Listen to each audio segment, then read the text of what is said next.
Asante sana mzee wangu, na nafikiri zote zimekuwa represented hapa, na ninaomba muda sio bila kupoteza wakati, kwa sababu sisi tunajua kwa serikali ya nusu mkate. Na wakati huo jamii ya Kimasai yote ilikuwa imefuata Honorable Raila Odinga.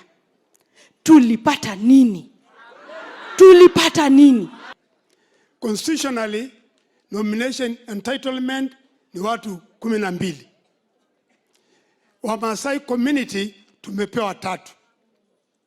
Simpige makofi jameni. Kati ya PSS ya inji hii na yuko ministries 18, tuko na 3 PSS 3. Orengo huyu ambaye anakuja kusema ati atawarudi, si yeye ndio alikuwa mwenyewe waziri wa ardhi? Why wakati hiyo? Ni majiki gani hii sasa atalete ingine ambaye hakutumia wakati ile?